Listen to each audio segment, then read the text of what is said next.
बिस्मिल्लाह अर्रहमान अर्रहीम। अस्सलाम वालेकुम नाज़रीन, रावी न्यूज़ HD के साथ मैं हूँ मोहम्मद रिजवान। आज रुक करेंगे कराची का, जहां पर हमारे ब्यूरो चीफ मोहम्मद आसिफ शाहीन के मुताबिक निसाबी सरगर्मियां बच्चों की ज़हनी नशोनुमा बढ़ाने और उनकी कारकर्दगी को बेहतर बनाने में अहम किरदार अदा करती हैं। इस बात को मद्देनज़र रखते हुए एक्सियंट मोंटेसरी स्कूल कोरंगी में हर साल की तरह इस साल भी आर्ट और साइंस नुमाइश का इनेकाद किया गया।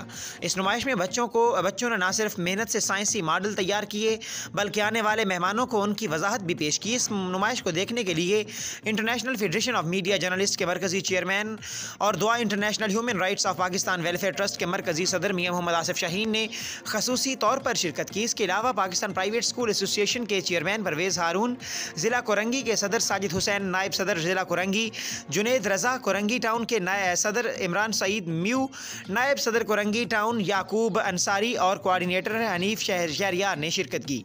इसके अलावा ख़वातीन विंग ज़िला कोरंगी मैडम सलमा और मैडम नाजली ने भी इस नुमाइश का दौरा किया। इस नुमाइश में शिरकत करने वाले तमाम मुअज़्ज़ज़ मेहमानों ने स्कूल के असातिज़ा और बच्चों की मेहनत को सराहा।